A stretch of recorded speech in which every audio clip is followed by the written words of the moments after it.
Hello, Maverick Traders. This is Imri, and welcome to today's currency recap. It is November 17th. Well, as far as percentage movements go, it was a relatively quiet day in the markets, but the intraday price action was pretty wild.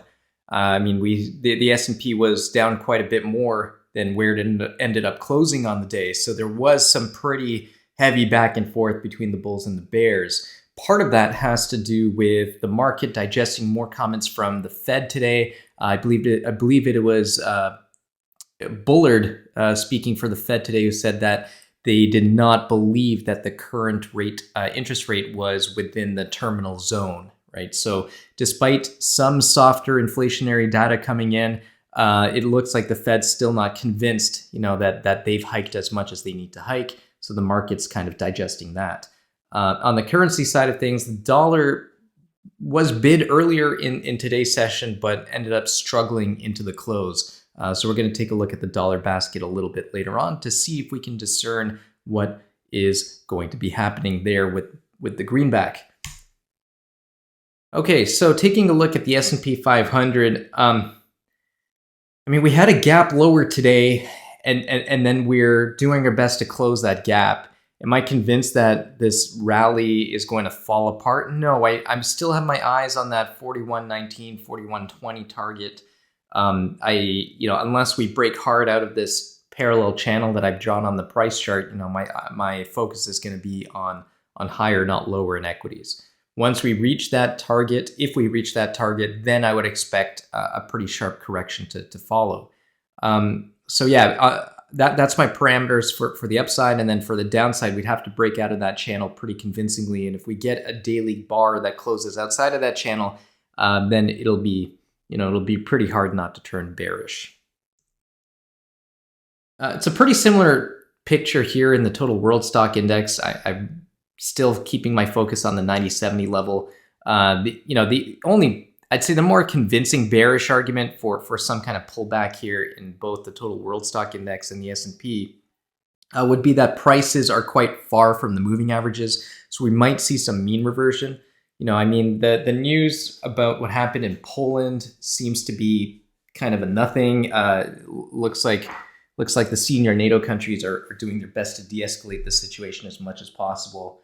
So if it ended up that it was a Russian launched missile that struck Polish civilians, then no one wanted that to be true. So is it actually true? Is it just being suppressed? I'm not going to put my tinfoil hat on for you guys right now. But either way, whether it's true or not is far less important than the unified front that NATO has to put on here. But as of right now, I'd say there's a clear focus on trying to de-escalate the situation rather than looking for excuses to ramp tensions higher. Over in crypto, Litecoin had a crazy day today. Up almost 10% right now. But the broader crypto market is still struggling as a whole. We're below the support level. It's possible we rally back into it a little bit, but I really think that 20,000 is going to be very stiff resistance.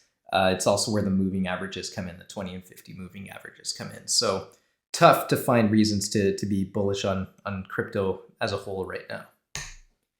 In terms of market outlook, it's a bullish market still. We're trading above both moving averages, but the slope has flattened out a little bit. So that's something to keep an eye out for. On the news front, there isn't really too much going on tomorrow that I'm aware of. So, if volatility right now in currencies anyway is fairly muted, is that going to change tomorrow? I'm not entirely convinced. Okay, so moving on to currency analysis now. So like I said, Litecoin had an outsized day. Ripple did reasonably well. Cardano was down over 2% as I'm recording this. And then the other large market cap cryptos like Bitcoin and Ethereum, pretty much flat.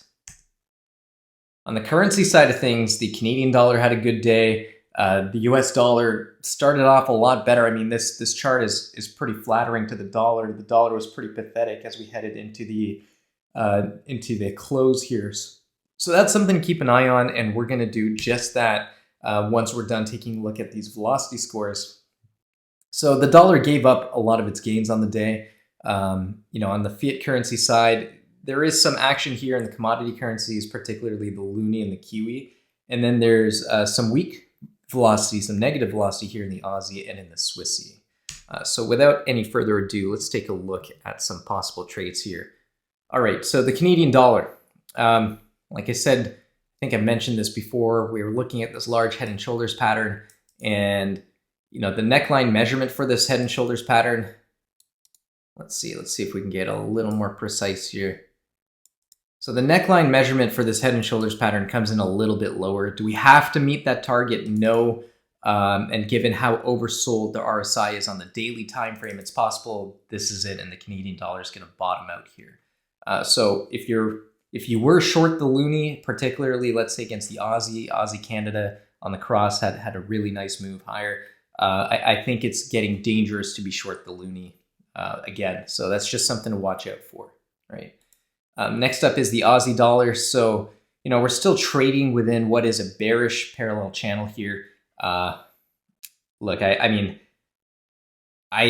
to me, this is a bearish formation, and I think we still want to go ahead and test this lower support level. So, you know, I'm not saying that I see a setup to short the Australian dollar right now, but you know, that is the bigger move that I'm kind of expecting. Euro. All right, this is interesting. We've been stuck in this resistance area for several days now. I mean, pretty much since the beginning of October.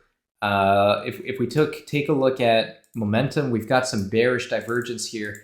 You know, I wouldn't be surprised to see the euro break down as far as what exactly would be a catalyst for that on the technical side of things. There's this pretty obvious trend line. If we take out this trend line, close hard below it, and then take out this support region right here on a horizontal basis, you know, then I think we're going to trade back into where we found prior support back in late August. And then finally, the dollar. So we've met the head and shoulders neckline measurement for this chart pattern, right? So no coincidence that it just happens to line up nicely with this trend line. Some Fibonacci objectives being met as well. You know, RSI never quite reached a very oversold condition, so it's possible we still see some further decline here in the dollar, but you know, I'm very wary of trading on further dollar weakness here. We got the breakout of the head and shoulders pattern, you know, that's great, but I'm very, very wary of shorting the dollar here, and I'm also very wary of buying the dollar. You know, bottom line is I don't think we have enough price action yet to be able to discern where the next meaningful move in the dollar is going to be. So personally, I'm sitting on my hands, I'm sitting on the sidelines. I'm sitting on probably the most cash I've ever sat on for quite some time here. You know, I've been using every rally in the equity markets as an opportunity to raise more cash. I want to keep my powder dry because I think there is going to be a lot of excitement, a lot of fireworks coming in the markets, and I want to be ready for that. You know, I've said this before to you currency traders. I trade mostly the majors. You know, I mean, I'll trade the crosses every now and then, particularly the yen crosses, but I like to stick to the majors. So right now I'm waiting to see what the dollar is going to do before I decide where I'm going to allocate my capital. All right. So to wrap up here, there's not much volatility in currencies right this moment.